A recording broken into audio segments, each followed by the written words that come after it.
حكمت المحكمة حضوريا بأحكام منها ما يلي. كثير يصادفني أكثر من شخص يقول لي أبو ربيعة، لا ماني أبو ربيعة ترى. يعني فرق مثلا مرة فرق. اخلي اسم الحلقه ابو ربيعه. لو 3 شهور اشتريت أنا بنفس علبة بروتين. طب واهلك؟ طيب كيف أنا في غنى عنك وعن المبلغ اللي أنت فيه. مش هكمل، انا اللي مش هكمل. أنا اللي ما حكمل معك. في لكن- ناس لا ياخذوها بزنس، لا أنا ماني ماخذها بزنس. هناك أعطوني أوت، يعني طلعت الستيج، طلعت بس نزلوني من الجهة الثانية، قالوا لي شكرا. اولد سكول، سواء كان طحن تمرين أو كان طحن نظام غذائي. بطل، مش لعبتك، حرفيا جت في دماغك. جات. عديتها ازاي؟ فاهمينها غلط، يعني شايفينها من ناحية مرة غلط، شايفينها خذني جيتك. لا ما هي خذني جيتك، ترى أنا قاعد أدعي يا رب الباي يكبر، الكبير يتطور. خلاص ان شاء الله انتظرونا مع كابتن هارون في فيلم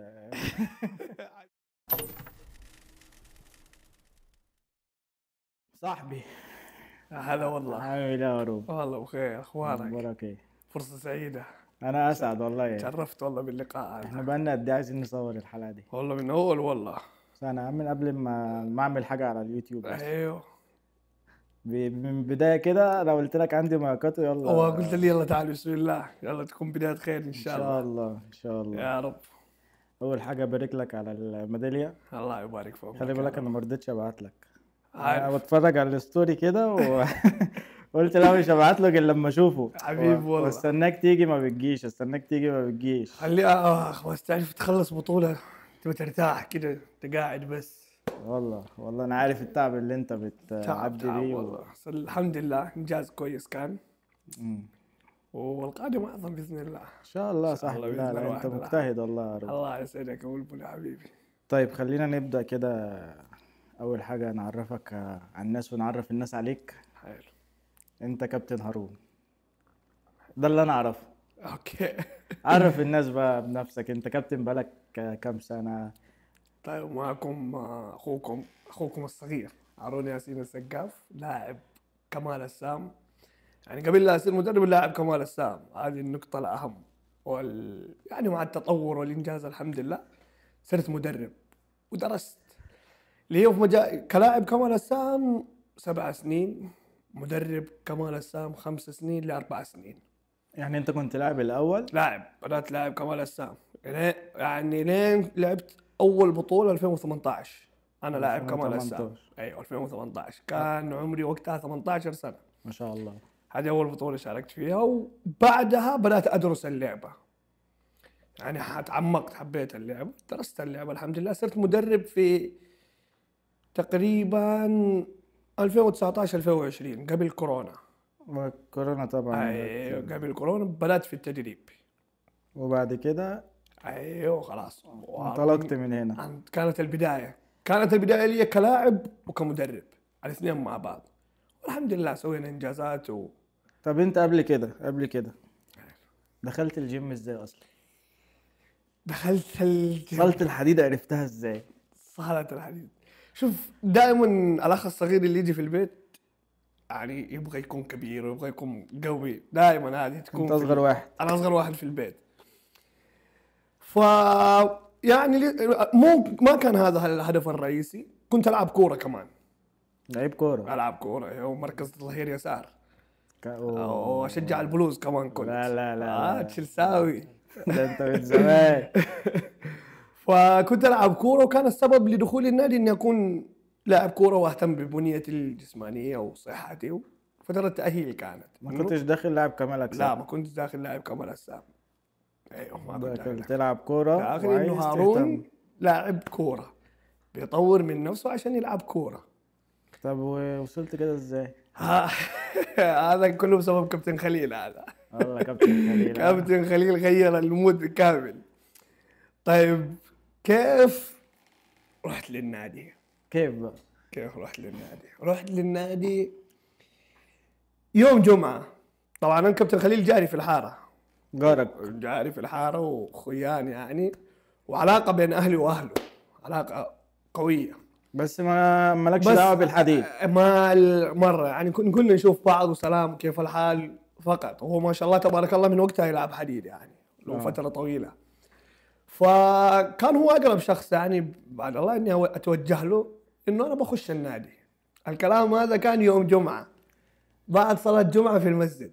لسه فاكر انت؟ فاكر بدايه، كانت بدايه عظيمه والله بالنسبه لي، بدايه عظيمه لهارون انه يدخل المجال الجميل هذا. ده انت داخل كده ولقيته جوه؟ ولقيته بعد صلاه الجمعه، صلينا صلاه الجمعه ورحت عنده قلت له انا بدخل النادي. تدخل النادي؟ ايوه انا ابى اهتم ببنيتي لانه انا جدا كنت نحيف يعني، يعرفوني حتى. احنا هنحط هنحط هنحط يعني انت تبغى تطلع الفضايح يعني. ده مش فضايح دلوقتي، ده كده يعني بداية. ما في مشكله. فكنت نحيف يعني نحيف جدا. فقلت له انه ابغى اهتم ببنيتي ان انا كلاعب كوره. قال لي والله ما في اي مشكله، خلاص بكره ان شاء الله، بكره بعد صلاه العصر نتقابل. تم. حرفيا كم سنه الاشتراك كان في نادي KTG. KTG في النزهه. هذا النادي طلع اساطير يعني، كان حرفيا نادي بحت حديد. طبعا انت في الوقت ده انت مش فارق أنا- معاك الناس المنفوخة دي. لسه انا رايح النادي بس انه انا بروح النادي بهتم لسه في فكري انه هارون لاعب كوره. طيب ما في مشكله. بعد صلاه العصر صلينا العصر يوم السبت، اخذت فلوس الاشتراك معي وعلى النادي مع كابتن خليل كنا نروح بدباب بطه. كمان بدباب لسه على ده البدايه انت يعني احنا البداية. بدانا يعني تقدر تقول بدانا سوا يعني تعمقنا سوا انا وخليل يعني، حتى مع بدايتنا مع بعض. حتى هو تعمق، هو كلاعب كمال السام كان من اول ما شاء الله تبارك الله، ويمتلك بنيه يعني ما شاء الله تبارك الله. من اول كان لاعب كمال السام ملفت يعني، من الناس اللي من زمان يلعبوا ده حديد. الصراحة كابتن خليل ما شاء الله ما شاء الله عليه يعني. تبارك الله. فاهم. فرحنا النادي، بدأت معه، بدأت أتمرن. كان يعطيني تمارين يقول لي سوي كذا سوي كذا سوي كذا، ما في أي مشكلة. وأعطاني كذا برنامج خفيف في الأكل، قال لي كل كذا وكل كذا وكل كذا. تمام. أول أسبوعين 3 أسابيع خلصت الشهر الأول تقريبا شهر، صار في تغيير، شكلي تغير على طول. تغير دي حرفيا. الحمد لله كانت في استجابة في المدرسة. أصحابي هارون انت ايش قاعد تسوي؟ يعني كنت مخبي الموضوع، انه انا قاعد اشتغل على نفسي من دون ما احد يعرف. شهرين، الشهر الثاني اعطاني بروتين، والله ما انساه، في كيس انت مش عارف ايه ده اصلا. مش عارف. قال لي خذ هذا حيزيد وزنك. لا مش هاخد. واخذت انا وكنت اخبيه من اهلي عشان لا يشوفوا. أيوة. اعرف البدايات هذه جدا صعبة. هارون ايش هذا؟ فالبدايات جدا صعبة كانت. اخذت البروتين حرفيا 3 شهور. خلصنا اول 3 شهور هارون اتغير 180 درجة. مفيش بقى، انت مش عارف خلاص نفسك. انا صرت ما اشوف نفسي. الناس حولي المدرسين في المدرسة، لدرجة في مدرس الحاسب اخذني على جنب كذا في المعمل، قال لي انت ما شاء الله شكلك قاعد يتغير، ايش قاعد تسوي؟ قلت له انا دخلت النادي وامارس رياضة. الفكر هنا تغير. هارون بدأ والله هارون ملفت، هارون عضلات، هارون شكله تغير. قلت بس الكورة خليها ايش؟ رميتها على جنب. لو 3 شهور اشتريت انا بنفسي علبة بروتين. طب واهلك؟ طيب كيف الاقناع عشان اوصل عشان ادخل علبة البروتين هذه البيت؟ اخذت امي لصيدلية النهدي. يعني كانوا رافضين، كانوا يشوفوها يرموها، يقولوا ايش الاشياء هذه اللي انت جايبها معك؟ علب سوداء وعلب كبيرة وشكلها ملفت ويخوف. والله اخذتها صيدلية النهدي معايا. لا والله. اخذت امي الصيدلية عشان تقتنع.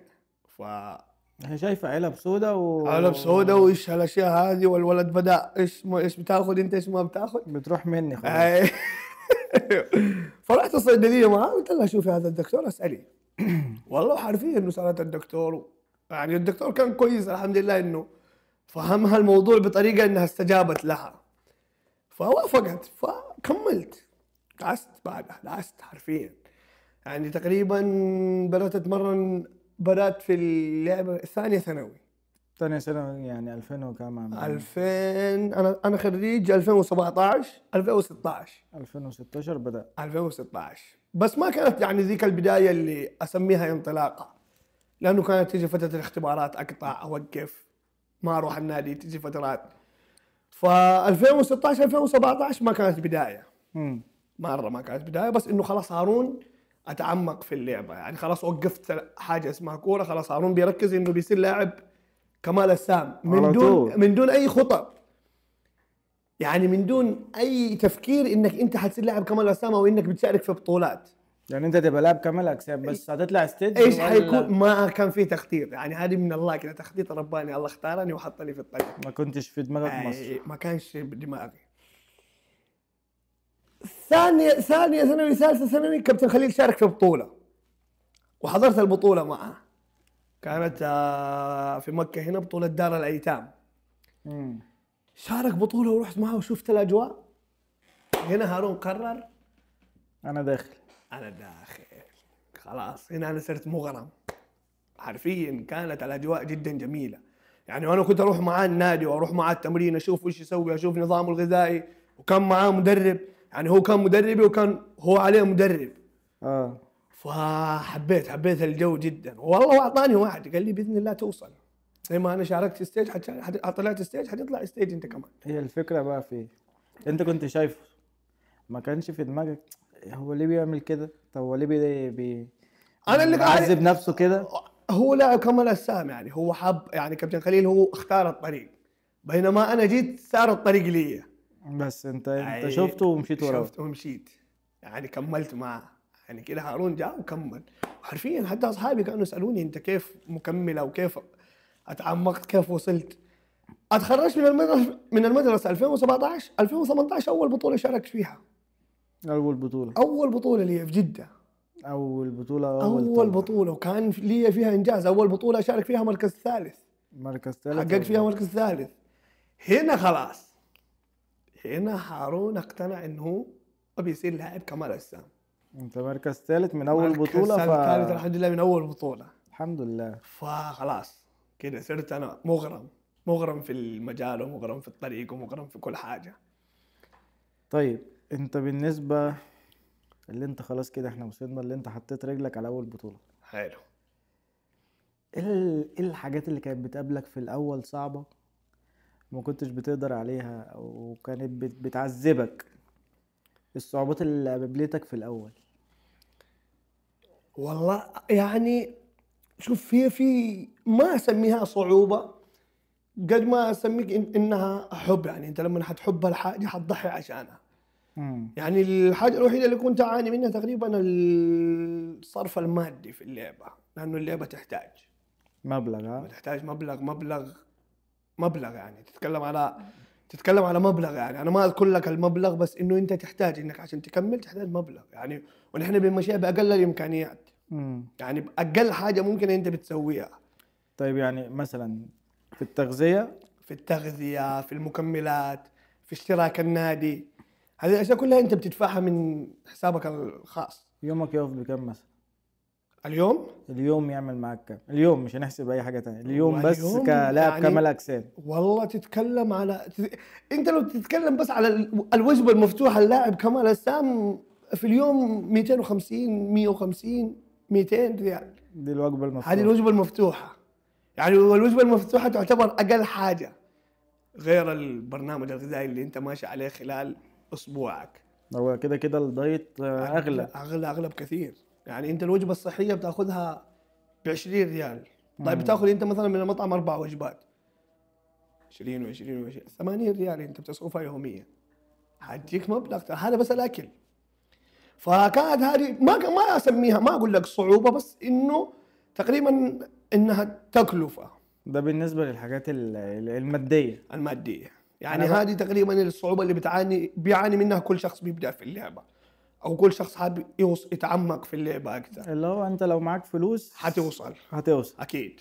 معكش فلوس بتمشي بتمشي امكانياتك عشان انت بتحبها. ايوه بتمشي لانك بتحب.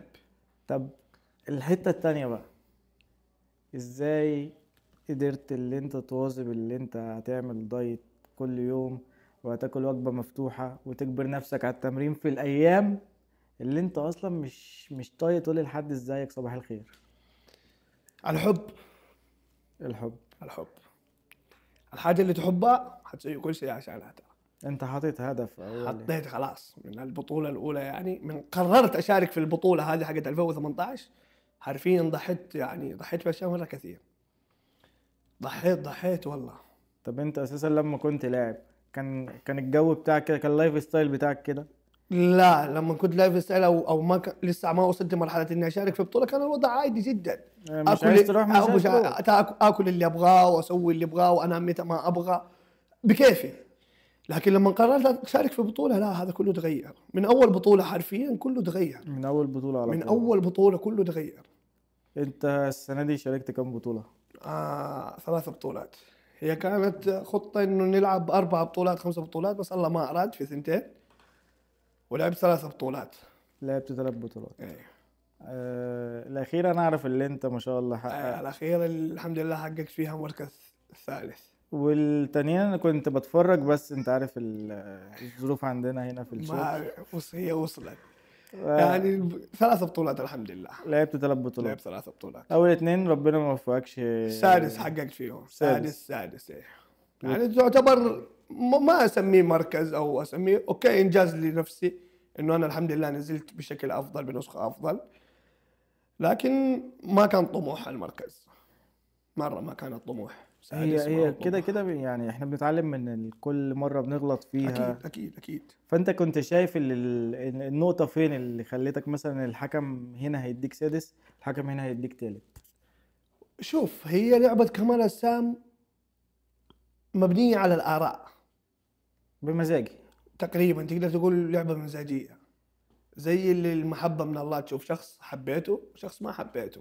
خلاص. فهذه هي لعبة كمال السام. يعني أنت ممكن في نفس اليوم تلعب بطولة السبت الصباح تاخذ مركز أول، السبت العشاء تشارك في بطولة ثانية ممكن تاخذ أخير، يعطوك أوت. هي نفس اليوم، انت نفس التحضير. اليوم ونفس التحضير ونفس المستوى ونفس كل شيء، بس بعيدا عن بعيدا عن بطولة في الصباح. ممكن في نفس البطولة أنت تشارك في فئتين، فئة تحقق فيها مركز، فئة ما تحقق فيها مركز، وممكن تكون أنت قوي في الفئتين.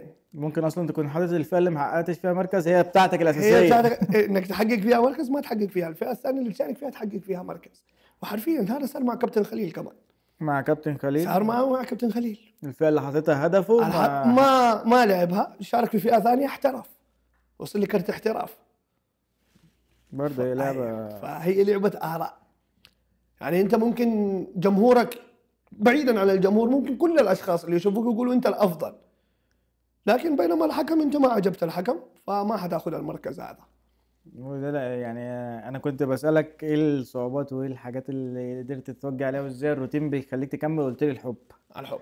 فبعد الجواب بتاع الحكام ده فانت اكيد مكمل عشان الحب. أكيد أنت حاجة حابة حتوصل لها لو مين كان واقف. يعني لو يا شيخ أعطوك 1000 أوت انت مكمل. يعني أنا مكمل إن شاء الله. أنا أنا في بحب- هدف حاب أوصله. انا حابب اللعبه أنا حابب اللعبة، حاب أوصل فيها. عايز كارت الاحتراف. ها وعايز أوصل مستر أولمبيا كمان. والله مستر اولمبيا. هذه مسرح الأحلام إن شاء الله. مفيش سعوديين وصلوا؟ في سعوديين في سعوديين وصلوا ما شاء الله تبارك الله. فهد الحزازي الله يرحمه، فهد الحزازي وعبد الله الربيعة كمان. عبد الله الربيع. ايوه وصلوا. اتوقع في اكثر من لاعب، بس هذول اللي اعرفهم اللي حقق يعني اللي عملوا ضجة. اللي عملوا. ايوه تقريبا. وفي برضه من الخليج العربي احمد اشكناني فيه، بس كسعودي. في من العرب ايوه في كتير. من العرب كثير ما شاء الله. وبرضه من غالبا مصر العراق البقرامي. ومصر. بقرامي عاد فخر العرب. ما وعبد الله الربيع من المملكه العربيه السعوديه كمان. عبد الله الربيع الحين طالع لي بطلع اني اشبه عبد الله الربيع. ابو ربيع. ابو ربيع اسمه عبد الله الربيع. اسمه عبد الله. يا- فطالع لي بالمشكله شبهه. تصدق في المكان. يعني عايزين نشوف الناس هتقول ايه بقى. والله كثير والله. يعني كثير يصادفني اكثر من شخص يقول لي ابو ربيع. لا ماني ابو ربيع هذا. يعني فرق مثلا مرة فرق. خلي اسم الحلقة ابو ربيع. هارون ابو ربيع. ولا لك هارون بحد ذاته. اوكي هارون بحد ذاته. ها هارون بحد ذاته. إيه. طيب خلينا نشوف النوتة بتاعتي. اوكي. احنا دلوقتي طلعنا من مصر. انا كواحد عايز اعرف انت عملت ايه عشان تطلع للمسرح الفترة بتاعت التحضير لحد ما انت طالع ستيج. تمام. إيه. تمارين هي التمارين لا تكون مختلفة، لانه انت بتاخذ حاجة خلاص مرتبة على هدفك، على اللي انت حاب توصله. يعني اول بطوله كانت هي الفاصل، اول بطوله هي اللي كانت جديده عليك. كل حاجه جديده عليك، البرنامج الغذائي وكان قاسي جدا، التمرين كان شاق جدا، الكارديو كنت العب كارديو تقريبا في بطوله جده، اول بطوله شارك فيها كنت العب فترتين 3 فترات. تمرين قاسي جدا. الاكل كان ينهيك. انا يعني والله تتعب. يعني الايام الاخيره قبل البطوله الوالد عندي اتصل على كابتن خليل قال له ترى هارون خلاص انتهى. خلاص ما ايش قال له يصبر كمان يومين بس. حرفيا انتهيت، لانه كل حاجه كانت جديده. يعني انت تتكلم على نظام غذائي روتين ومكرر خلال 6 أسابيع 7 أسابيع، يكون الاكل يعني ناشف جدا. ده امتى هذا يعني؟ وقت التحضير خلاص. كل ما بيقرب وقت البطوله كل ما الاكل المرن بيخف معاك. يعني انا خلينا ناخدها معاك واحده واحده. اوكي. دلوقتي انا عندي بطوله، هبدا تحضير من قبلها بقد ايه؟ كانك بتحضر كهارون، مش شرط يبقى قاعده. هارون كاول بطوله ولا هارون بالتطور اللي وصله؟ هارون انا عايز بالتطور اللي وصله، بحيث ان بالتطور الناس ممكن تستفاد منك. بالتطور اللي يعني اي شخص بيشارك في بطوله لازم ياخذ وقته. ماشي. ما هتبدا ما تتكلم على فتره تحضيريه 2 3 شهور، لا تتكلم على 8 شهور ل 10 شهور لسنه. يعني انت بتبص على البطوله اللي جايه السنه الجايه، ايوه، وتبدا لها تحضير. تبدا لها تحضير. بتقسم مثلا، نعتبر اللي احنا عندنا السنه، انا هنعتبر 9 شهور عشان نعرف نقسم. حلو. اول 3 شهور هتبقى الوجبات بتاعتك مثلا عامله ازاي؟ يعني شوف، انت حتمر في مرحلتين. حتمر بمرحله الاوف سيزون اللي هي تطور من حجمك العضلي ايوه، والتناسق العضلي، تشتغل على عضلاتك. والمرحله الثانيه اللي هي الاون سيزون، خلاص انت داخل. انك داخل بدات تنشف. الاكل بيختلف. يعني في مرحله الاوف سيزون الاكل بيكون مرن، كميه الاكل بتكون مرتفعه يعني عاليه جدا، بتاكل كربوهيدرات، بتاكل اكل يعني مرن.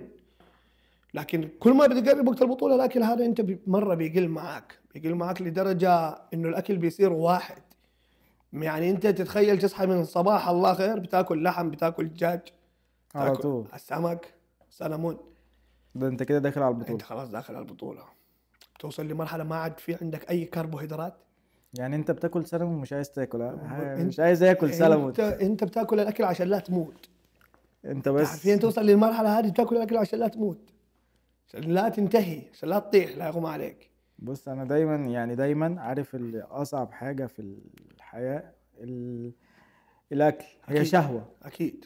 حتى كده في رمضان احنا اول يوم ولا الناس تاني يوم بتبقى تتجنن يعني مشاكل تصير. فانا بتخيل نفسي انا قاعد 3 شهور شهرين، يعني اتكلم 2 3 شهور، اتكلمها فتره بس. بتكلم على الاكل اللي انا كل يوم هصحى اكل حاجه معينه. انا على فكره انا ممكن ابقى صاحي من النوم كده، السلام عليكم انا هطلب برجر، هطلب مش عارف ايه. انت مفيش؟ حرفيا هتبطل. مفيش. هتبطل. هي دي. كثير في ناس يعني يوصل لمرحله باقي على البطوله اسبوع خلاص ينتهي. قبل البطوله باسبوع ينتهي، يخرب الدنيا نفسيا. نفسيا. يعني في واحد من اصحابنا، اقول اسمه ولا ما اقول اسمه، قبل براحتك. البطوله باسبوع اكل فول. فبعد ما نوصل للمرحله هذه خلاص ما يبقى شيء على البطوله، يروح يعميها، يجيبها شمال، يخرب كل شيء. وحرفيا انت توصل لمرحله حساسه جدا. المرحله هذه اي حاجه حتدخل غير المكتوب لك في الجدول حتخلي الدنيا عندك تروح شمال. معديه. خلاص. يعني تعبك اللي انت تعبان عليه مثلا تتكلم اقل فتره 3 شهور حيروح في اليوم هذا او في الاسبوع هذا اللي انت خربت فيه. الفول وداه في حته تانية. ايوه. طب بالنسبه بقى، يعني بما اننا جبنا السيره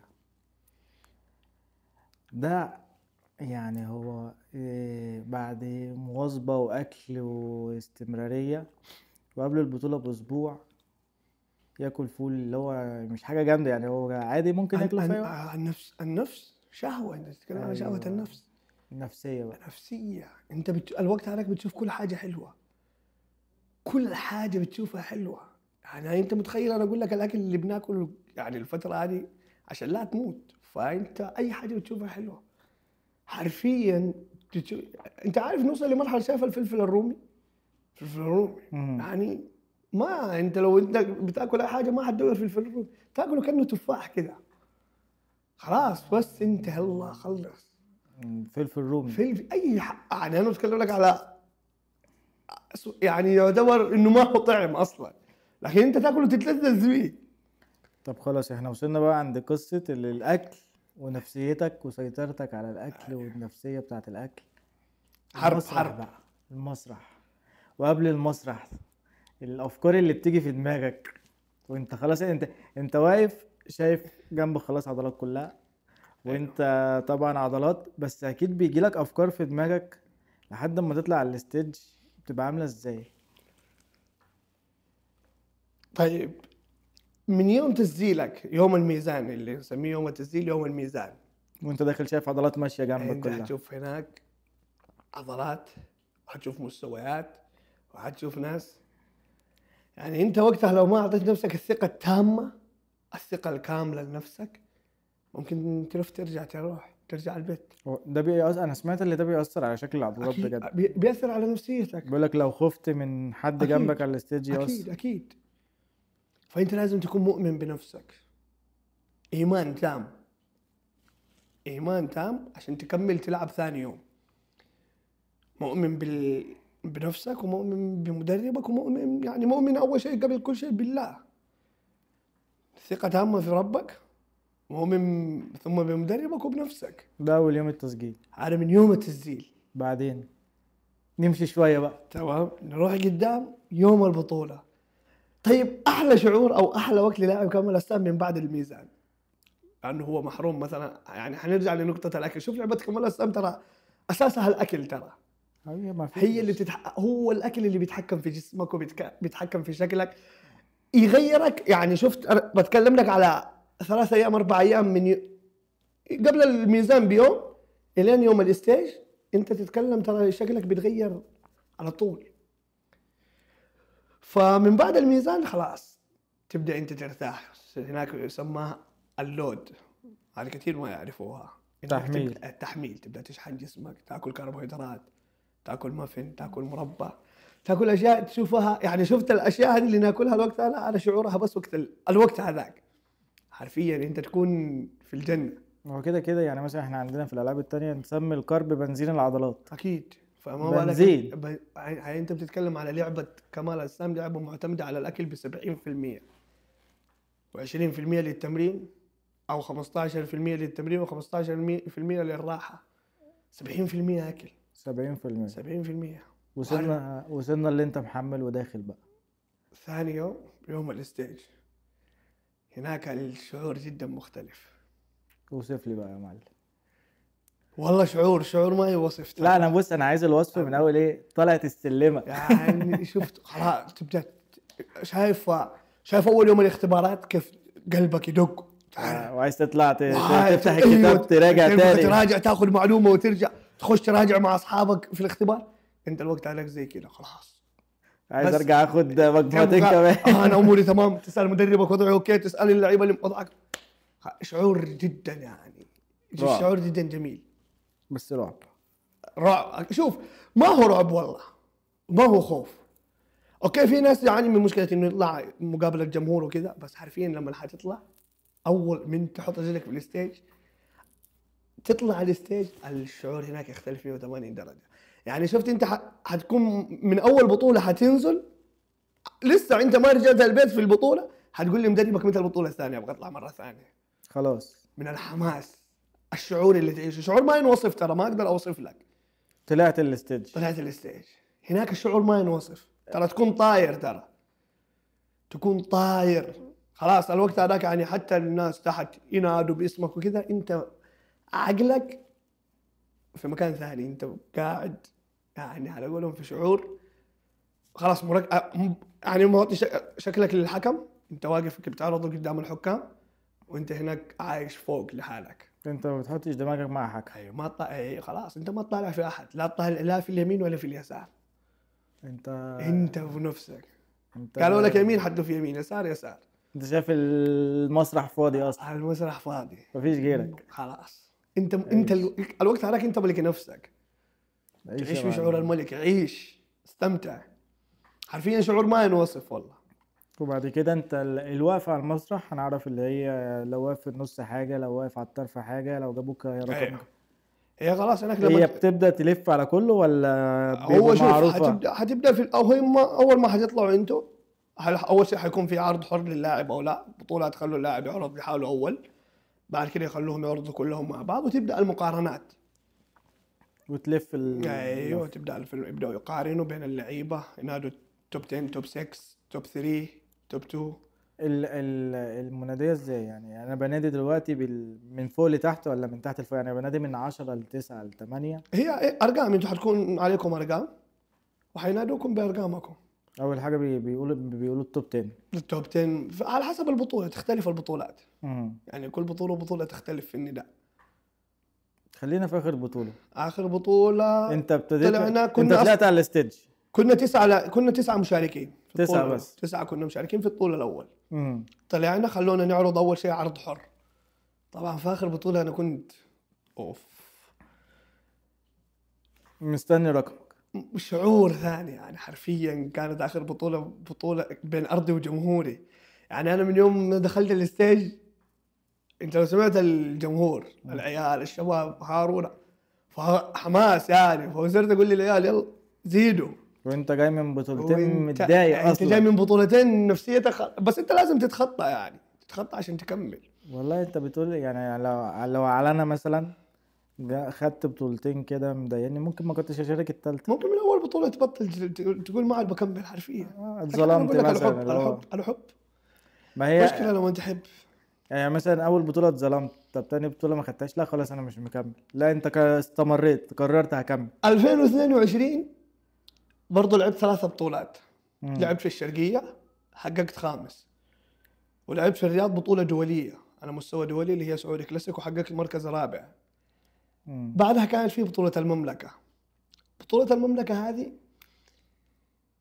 دي كانت في الرياض. كانت في الرياض. هناك اعطوني اوت، يعني طلعت الستيج، طلعت بس نزلوني من الجهه الثانيه قالوا لي شكرا. ليه؟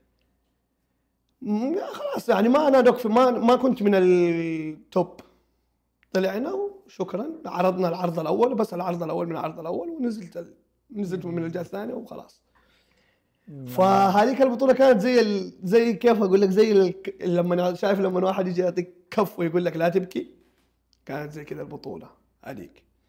فهذيك البطولة كانت حرفيا بالنسبة لي عشت بعدها في شعور سيء، يعني وصلت الأفكار للمدى البعيد مم. مرة، يعني كانت قاسية والله. بس آمنت بعدها إنه لازم أنت تشتغل على نفسك عشان توصل. فأخذت من 22 23 أخذتها كاملة أوف سيزون. فهنا أنا أقول لك إنه الفكر كمان اتطور. 23 أخذتها أوف سيزون زي المحترفين، ما دخلتش اي حاجة. ما شاركت في اي حاجه، اشتغلت على نفسي، طورت من نفسي الحمد لله. جيت 2024 هارون واحد ثاني. بص، وحلاوتك اللي انت بتحكي عن الحاجة بسلاسة، يعني انت بتحكي عن الكلام ده اللي هو ايه، عادي انا طلعت من هنا نزلت من هنا اوت. اكيد. عارف يعني اي حد تاني يقول لك خلاص انا مش لعبتي مش مكمل يا عم. لا ده اقول ده انا لك طلعت نزلوني سلام عليكم. حرفيا الحب. ما انا هي حابه الحاجه اللي انا فيها حرفيا. انا بس حبيت اكد على انا باكد على الموضوع ده عشان خاطر ايه، الناس ما تقولكش ده كلام كلام سوشيال ميديا. إيه. انت القصة فعلا لما تيجي تحكيها، انت طلعت من هنا نزلت من هنا. اي حد حرفيا. تاني عارف حرفيا. بالظبط زي اللي داخل نادي ما تقبلش في الاختبارات، حرفيا. انا مش هلعب كورة. حرفيا ولا، ويعني وانت حتكون ترى حيكون وقتها حتكون انت صارف على نفسك حق سفر وحق طيران وحق اكل وحق فندق، حتكون خسران. وحتروح هناك وحتروح على هناك على امل انك تحقق مركز لانك جاي بشكل افضل. واللي نافستهم في بطولة الشرقية ونافستهم في بطولة الرياض يوم يشوفوني هناك، ما شاء الله شكلك متغير، ما حتخرج عن توب 3 يعني الوقت هذا كده اسمع. فكان السقف عالي، الطموح عالي، تطلع اللي يقولوا لك اوت شكرا. انت داخل حرفيا زي الكف، صدمة يعني ما اكذب عليك. خلصت البطولة نزلت من المسرح، اتصلت على مدربي كلمته قال لي موفق، قفلت دقيت على امي قاعد ابكي. مش حرفيا لقيت عليها قاعد ابكي، بعدين ابوي دق علي خاصمني ليش قاعد تبكي. انت حب، انت مش بتبكي عشان خساره. لا ببكي انه انا خسران الوقت هذاك يعني اوت شكرا، يعني انت كانك ما سويت ولا اي شيء، بعد جاي كده كذا بس ترى وطلعت وخلاص. يعني كان شعور قاسي قاسي جدا. هو الصراحه على الرحله اللي انت حكيتها حبيبي من اول والله الاكل والله لحد ما شعور تطلع، يعني اوت وشكرا من دون اي شيء ولا اي مركز. الموضوع ده بيبقى فكانت صعب. ايوه قاسيه والله. اتصلت على امي ابكي، وكانت يعني واخذت وقت، اخذت فتره بعدها حرفيا. شفت وقتها انا مدرب هنا في نادي مخيم اللياقه، قلت يعني لو ما اني مدرب، لو مثلا موظف في اي وظيفه ثانيه ما كنت حرجع النادي، حوقف حارتاح حاحاول استوعب. لكن كنت اروح النادي خلاص، يلا يلا هارون حمس نفسك، يعني حرب داخليه بينك وبين نفسك. انت في حرب اكيد يومين ثلاثه، اكيد اكيد اكيد. جالك فكره اللي انت مثلا تبطل؟ جات انا هبطل. جات يعني حتى بعيدا انها تيجي حتى من اللي حولي، ليش ما تغير؟ دائما السؤال ليش ما تغير؟ انا مع، بص ليش انا ما تغير كمال انا السام؟ مش بسالك من باب التعاطف معاك، انا بسالك من الناحيه التانية. انت خسرت وبتاع فبطل، مش لعبتك، حرفيا جت في دماغك، جات عديتها ازاي؟ بالحب. لا بالحب دي بنقولها في مصر. والله بالحب. عندنا في مصر بالحب دي يعني اللي هو يسلك امورك. لا والله يعني انت قصدك بالحب. يعني بيج لوف للعبة كمال السام. انت بتتكلم على شخص حصل نفسه في لعبة كمال السام. يعني زي انسان مثلا، انت تخيل انا اوصف لك الوصف كيف. انسان يكون ماشي تمام ويلقى شخص يعني مثلا يحتوي، كيف حتكون نظرتك للشخص هذا؟ حتشوف الانسان هذا عظيم في حياتك. فانا لعبة كمال السام هي اللي خلت هارون يطلع. هي الدواء. ايوه، يعني الداء والدواء. الدواء والدواء في نفس الوقت، الداء صراحة والدواء في والله. نفس الوقت. طيب احنا كده يعني وصلنا القصة اللي الناس تشوفها كاملة، عشان الناس تقريبا. كانت فاكرة ان الموضوع سهل، لا واللي انت جيت حرب اتمرنت يومين ثلاثة جسمك بقى حلو، حرب. لا والله ما هي سهلة. خدت معاناة كبيرة أوي يا عروف. اي والله ما هي سهلة، ما هي سهلة ابدا. وانت قررت اللي احنا نعمل بودكاست بعد الميدالية. بعد الميدالية. قبل الميدالية ما كنتش بترد عليا حتى ولا بتكلمني. منعزل، شفتني انت.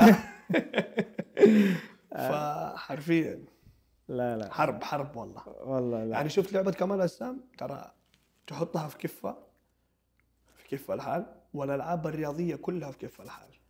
والله بص على اللي انت حكيته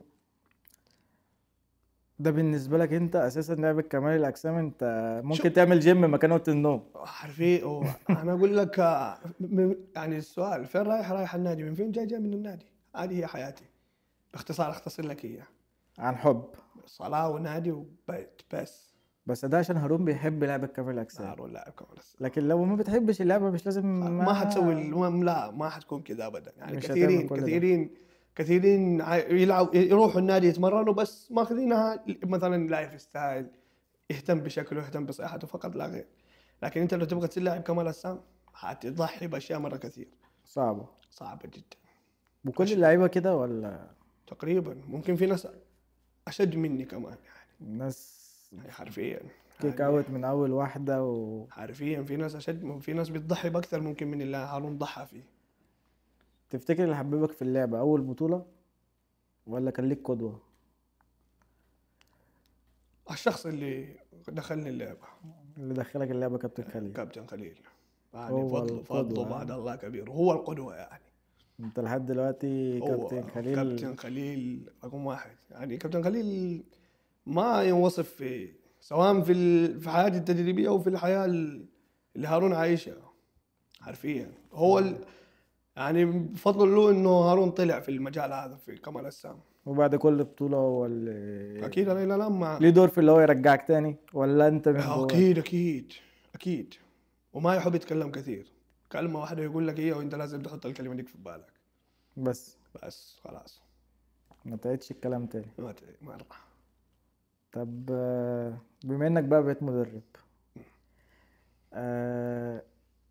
اكتر الاسئله اللي بتجيلك كمدرب ايه بقى؟ السؤال اللي متى اعضل. اكتر اسئله ها؟ هذا هذا السؤال اللي يجيك على طول. كم يبغى لي عشان اتطور؟ اللي هو لسه داخل اللي النهارده. تو داخل النادي اليوم، او كابتن متى اصير زيك، او كابتن متى اصير زي فلان، او كابتن. لا ما هي كذا ابدا ابدا ابدا، ما هي كذا. دي اكتر الاسئله اللي هذا اكثر سؤال، والناس فاهمينها غلط يعني، شايفينها من ناحيه مره غلط، شايفينها خذني جيتك. لا ما هي خذني جيتك، ترى ما هي مساله يوم ولا يومين ولا ثلاثه ولا اربعه ولا خمسه. موضوع موضوع مطول. طويل يعني. طب ومن اغرب الاسئله بقى، اغرب سؤال جالك كهارون المدرب؟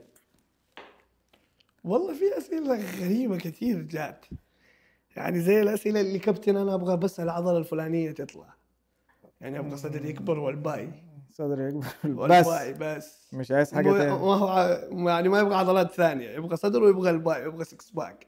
اوه عاد حقنا السكس باك كثير. خلي بالك السكس باك دي موضه يعني من بعد الكورونا. ايه ويروحوا البحر من على الشاطئ. من قبل الكورونا ما كانش حد بيتكلم ما غير هم الناس. عارفين ايش يلعب ايش. بس خلاص اخش النادي ابغى سكس باك، حرفيا في ناس تخش النادي ابغى سكس باك بس بس، مش عايز حاجه تاني. هو يبغى الباي شويه يكبر عشان لما نلبس تيشيرت يجي ضيق. انت عارف بقى إيه. ده انت حتى يا راجل بتتريق على الناس اللي عايزه الباي يكبر. ده اللي متابعك عارف لا عارف الدعاء بتاعك. انا قاعد ادعي يا رب الباي يكبر، كبير يتطور. يتطور يعني. يتطور ايوه، بس انه ابغاه يكبر، او هذه الدعوه دائما يا رب الباي يكبر، يا رب اعضل كمان اكثر من كذا. الناس يقولوا لي خلاص لا ابغى اكثر من كذا. لكن انت بتلاقي واحد رفيع جاي لك كابتن انا عايز صدر بس، انا عايز سكس باك. سكس باك. يعني في اسئله غريبه جدا، او فكر غريب يجيك من فكر غريب جدا. ما فيش اي حاجه تانية. ومستمره الاسئله هذه، لكن ان شاء الله تنقرض. وسؤال متى اتطور هذا ان شاء الله ينقرض كمان. ما في اجابات كتيره يعني، في اجابات كتيره على النت وكلها كلام فاضي. انا شفت حتى ماني مؤمن اللي يجي يقول لك انت خلال شهرين او 3 شهور حتتطور. ليه؟ ده اكتر المدربين الاونلاين بيبيعوا كثير كده. كثير. لا يا حبيبي، ما هي شهرين او 3 شهور او 4 شهور. طيب انا اشرح لك اياها بنقطه بسيطه. جاني شخص، جيتني انت سالتني متى حتطور او خلال كم حتطور يا كوتش؟ قلت لك شهرين. طيب انت ايش حتبني في عقلك؟ انه انا خلال شهرين حتطور على كلام المدرب. انت التزمت وتمرنت ونمت ودفعت وسويت كل شيء، جيت خلال شهرين انت ما تطورت، ايش الفكره اللي حتجي في بالك؟ المدرب ده فاشل. اوكي، والنادي ما منه فايده. هبط. اكيد. هذا اكبر غلط. فانا من الناس يعني حرفيا لما انا مدرب يجوني كابتن ابغى اشترك معك تدريب، قبل لا تشترك معايا لا تحط فتره معينه معايا، حرفيا كذا اكتب لهم نحط هدف، نشتغل على هدفنا الى ان نوصل. ايش الهدف اللي حاب توصله؟ هنشتغل عليه عشان نوصل له. يعني هو يجي لك انا عايز اغير شكل جسمي. اي وخلاص، ونحن نشتغل عليه. ونشتغل. لانه في اشياء عليك وفي اشياء عليك انت لازم تسويها، وفي اشياء فيك. الحاجه اللي عليك انك انت لازم تلتزم وتتمرن وتكون صادق مع نفسك ومع مدربك. والاشياء اللي فيك طبيعه جسمك، جيناتك من الله، هل تخدمك انك توصل بسرعه او لا. يعني في ناس ما شاء الله تبارك الله يجيك خلال شهر شهرين يفرق، لا في ناس تحتاج اطول، فتره اطول، 4 شهور 5 شهور 6 شهور. فكل شخص له طبيعه جسمه. حتى التوأم اللي يجوك من بطن واحده وتوأم حتلقى واحد مختلف عن اخوه الثاني. فانت بتقول لهم فانت نحط هدف. انا عايز ابقى رياضي او لا. ايوه نحط هدف نشتغل عليه عشان نوصل. اما تيجي تقول لي خلال كم حاعضل، لا ما حجاوبك، وما قد جاوبت احد. وحرفيا ما اخذ مبلغ من الشخص لين يعطيني وعد حتكون ملتزم معايا، نقول بسم الله. ما حتكون ملتزم معايا لا تبدا معايا، انا في غنى عنك وعن المبلغ اللي انت فيه. مش هكمل. انا اللي مش هكمل. انا اللي ما حكمل معك. في ناس لا ياخذوها بزنس، لا انا ماني ماخذها بزنس. انا اقول لك هذا كله راجع للحب، الحب والامانه بس بعد الله يعني اكيد. وهي دي النصيحه اللي انت بتقدمها لاي شخص مبتدئ. لاي شخص مبتدئ. والله كويس انت وفرت عليا السؤال حرفيا، عشان كنت اقول لك عندك نصيحه تانية تقدمها للمبتدئين. والله انا شايف ان هي نصيحه مهمه، انا بتكلم عنها كتير في الفيديوهات. الناس الفيديوهات. كثيرين بيدخلوا كمال اجسام، بيدخلوا المجال الرياضي. لا تستعجل. النصيحه الاولى لا تستعجل. اشتغل على نفسك عشان توصل، واختار انك تكون مع شخص صح. وانا اؤمن بوجود مدرب يكون مع الشخص سواء كان مبتدئ او كان متقدم. طب انت من وجهة نظرك الشخص الصح ده بيبقى عامل ازاي، ولا اعرفه ازاي؟ سمعته، الناس اللي معاه، ايش الانجازات اللي حققها. مم. اكيد بالسمعة، بالمعرفة، يعني بكل. وبالاختيار. دي اهم نصيحة انت ممكن هذه اهم يعني ما نصيحة. يتمرنش من اليوتيوب والنت لا وبتاع ويفتح الفيديو. لا، في كثير كذا مرة من اليوتيوب، تعال شوف النادي ايش يسوي، ما تعرف ايش قاعد يسوي. تمارين اليوتيوب. التمرين اليوتيوب خلاص خليه، ولا التيك توك. انا اكره التيك توك، ترى انا عندي ما آه، عندي حساب في التيك توك. انا فاكر انت مرة جيت تقول لي ايوه. انت، وانا عمال اقول لك يا حبيبي انا ماليش مرة دعوة بكمال الاجسام. مرة انا ضد. عمال اقول لك انا ماليش دعوة بكمال الاجسام، انا بتاع فانكشن.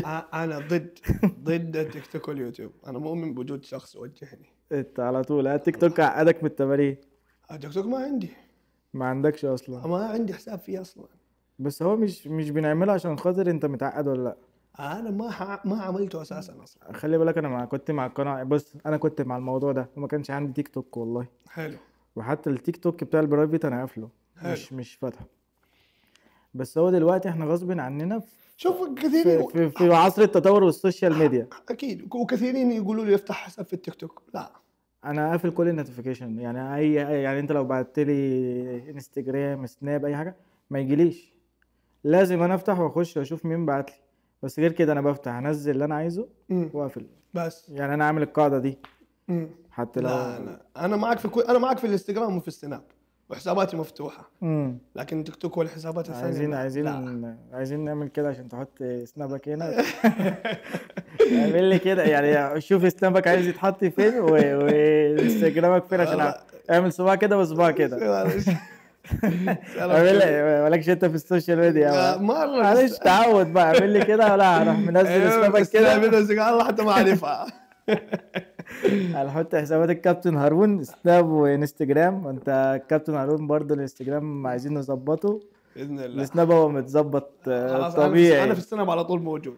طبيعي. مرة في بس السناب الحلقة على دي طول. نازلة يوتيوب اصلا. ان شاء الله. ان شاء الله تكون نازلة خير، تكون يوتيوب بداية باذن الله. هنشوفها لسه. حول الله. وبعد كده بقى وصلنا اللي انت النصائح اللي بتقدمها للمتدربين المبتدئين. ما تخشش الجيم وتسأل انا هتغير في قد ايه، واختار المدرب الصح.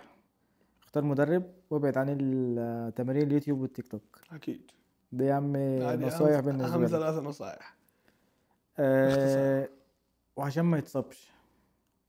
ايوه اكيد. يزود اوزان ولا يلعب حيبدأ بالتدريج. بالتدريج. يعني انت شايف الاوزان والاصابات، يعني انت عارف ان اللعبة لازم تحمل اوزان. اكيد. بس انت حتبدأ حبة يعمل ايه حبة. بقى عشان لما يجي يحمل اوزان يبقى بعيد شوية عن الاصابة؟ شوف، هو اصلا لما انت حتكون مبتدئ حتبدأ بمراحل، على قولهم حتبدأ من طلوع الدرج درجة درجة. يعني حتبدأ، ما حتيجي على طول تطلع لفوق، لا حتبدأ من تحت. يعني دحين اللعبة قاعدة تتطور، اللعبة كمان اصلا تطورت بشكل كبير. فتبدأ يعني مثلا يجيك المبتدئ تخليه يتمرن على أجهزة، يقعد فترة طويلة على أجهزة، 3 شهور 4 شهور 5 شهور. جسمه حياخد مرونة، عضلاته حتبدأ تتطور. بعد كده تبدأ تضيف له تمارين حرة. بمجرد ما هو حيروح للتمارين الحرة جسمه حيكون مرن. يعني حياخد التمرين وهو مرتاح، خلاص اتعود على الجهاز، لانه الجهاز حيساعد له التمرين الحر. التمرين الحر حيكون اقوى. لكن ما حيجيك مبتدئ على طول حتوديه يلعب بنش بريس او سكوات حر او لسه. ايوه. بس انت لازم تعلمه تبدا الاساسيات. فيه اكيد، تبدا من الاسس. وبعد كده وبعد كده حينطلق، حيتطور. وما في حاجه اسمها متقدم ومبتدئ، هذا يتمرن هذا ما يتمرن. لا، التمارين واحده سواء كانت للرجال او النساء، نفس التمرين حيتمرن وحتتمرن. ما فيش مشكله. ما في اي فرق. فلا احد يعني الفلسفه الموجوده والسوشيال ميديا والتيك توك والبرامج هذه، التمرين اللي يطلع لا لا لا، ده كله يا عم تمرين يا تمرين كلام عضلة البطن. عضلة الباع ضد التمرين، لا.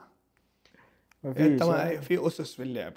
الاسس في اللعبه هذه هي اللي حتخليك تتطور اكثر من النيو سكول، المدرسه الجديده اللي طالعه. النيو سكول برضو طالعين دحين حتى بالانظمه المرنه كمان، نظام غذائي مرن وتمرين مرن ودنيا مرنه. لا، انا مؤمن بالاولد سكول. الاولد سكول يعني ما جربتش ديتوكس مثلا قبل كده؟ لا، انا مؤمن بالاولد سكول. اولد سكول كله. الله الله. مفيش ابدا. انا عايز الحديده. ابدا. عايز الحديدة أيوة. على طول. احنا يعني انت تبغى تطحن اولد سكول، سواء كان طحن تمرين او كان طحن نظام غذائي. لكن نيو سكول مش وحتطحن تبعك. النيو سكول لا مره، ولا مؤمن فيه ولا حؤمن فيه. طب ونصيحة مثلا لو عايز يطلع السكس باكس يعمل ايه؟ يشرب مويه كتير. برنامج غذائي. برنامج غذائي؟ برنامج غذائي. ما فيش حباية ولا اي حاجة ولا؟ برنامج غذائي ما عندوش اي حاجة ها؟ مره. طب ونصيحه كمان اقدمها للناس اللي تعاني مثلا من السمنه المفرطه والمدن: لا تكمم لا تقص. الاتنين لا. من دون تكميم من دون قص. هذه الاثنين نصيحة من أخ لأخ، من شخص أيا كانت، يعني أيا كانت النظرة اللي بيشوفوني فيها، لا تسويها أبدا، لأنه حرفيا حتقتل نفسك، حتقتل نفسك وأنت حي. مميتة ها؟ مميتة. عندك نصيحة تانية يا كابتن هارون؟ الله للمبتدئين، للي عايزين يخسوا، الناس عايزة تستغلك برضه. والله أتمنى التوفيق للجميع. والله يعني لعبة كمال الأجسام لعبة حلوة، والله لعبة حلوة. لعبة جدا حلوة. احنا كده يعني خلاص قول وصلنا لنهاية البودكاست أمم، واخر البودكاست. حلو. بما اننا بنفنش الحلقة الجميلة دي، عايز اعرف بقى ايه مواهبك، ايه غير غير كمال كمال الأجسام. الاجسام والكورة؟ يعني تمثل لي فيلم اكشن، تغني لي اغنية. والله شوف، يعني الحمد لله في مواهب والله. ايه بقى؟ يعني ايام الثانويه كنت امثل، مسوي مسرحيات. والله اي، يا مثلت بجد؟ في مسرحيه في الانستغرام كنت فيها قاضي كمان. قاضي؟ قاضي. طب فاكر المشهد؟ فاكر المشهد. اديني جملتين كده منه كأنك بتمثل بقى. والله يعني كنت قاعد كده ولابس بشت وشماغ وجاء الحكم، خلاص حاصدر حكم على المتهمين. فكان في النص يعني لما بدأت: حكمت المحكمة حضوريا بأحكام منها ما يلي.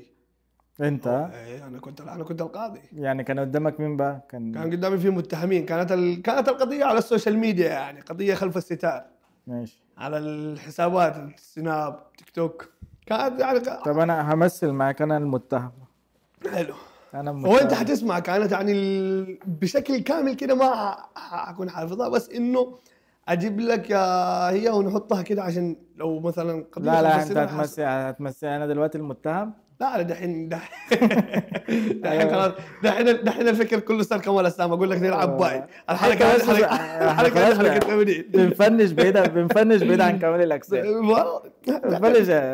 انا دلوقتي متهم اهو قدامك. حلو. مظلوم والله يا بيه. انت مظلوم. بس مظلوم يا سعادة القاضي، ارجوك سامحني. ادي الحكم بتاعك بقى. الحكم هحكم لك بالحكم اللي حسمع فيه اول شيء يعني. لا الحكم اللي كان في المسرحية. الحكم اللي كان في المسرحيه ايش حكمنا عليهم؟ نحن اول شيء حكمنا عليهم بالسجن، بعدين حكمنا عليهم مسجون افراج. هو مسجون يا هارون. لا لا كان سجن، وبعدين جابوا الشيخ جوجل. كانت مسرحيه حلوه. الشيخ جوجل؟ يعني جوجل كان هو اللي ماسك وسائل التواصل. يعني الشيخ جوجل ده اللي هو زي كبير الفخايدة. فجأة خرجهم، غيرنا الحكم، افرجنا عنهم. لا كانت قضيه انا في التمثيل. والله. إيه. طب ما تمثيل، ركوب الخيل، سباق ركوب الخيل توي تعلمته من فتره بسيطه يعني. كانت جامد هوايه كنت ابغى اتعلمها. والله. ركوب إيه. الخيل حلو. مرة ركوب الخيل شيء جميل جدا. السباحة برضه الحمد لله، يعني من عمري 6 سنين أسبح. يعني انت عندك مواهب تانية كده؟ في مواهب غير لعبة كمال السلام ترى. خلاص ان شاء الله انتظرونا مع كابتن هارون في فيلم عايزوني ألعب بار مستوي. فيلم الموسم. أقول لك على حاجة، آه. من صرت لاعب كمال السلام صرت ما عاد أشوف الأشياء دي كلها. ما كده من اللي انت خلاص. حكيته في أنا عميت كمال السلام فقط لا غير. ما رغم بعض الأحيان أطقطق أقول أبغى أحول من لعبة كمال السلام، أبغى أروح ألعب MMA، أبغى أروح ألعب أي لعبة ثانية، أبغى أروح ألعب جودو. تمسك معي تمسيكات، أروح ألعب باور ليفتنج. باور ليفتنج. باور ليفتنج لأنه من ضمن كمال الأجسام، لكن ما قدرت والله، ماني قادر أتخطى. انت أنا كمال الأجسام الى ما لا نهاية. إلا إن الله يكتب لنا الخير. ان شاء الله. ما تدري ايش يكون بكرة النهار. حبيبي يا كابتن هارون، حبيبي الله يسعدك يا رب. شرفت بيك. لي الشرف والله، وفرصة سعيدة، اتمنى ان احنا نكرر اللقاء ده تاني أكيد بإذن الواحد ولا حاجة. إن شاء الله بذهبية.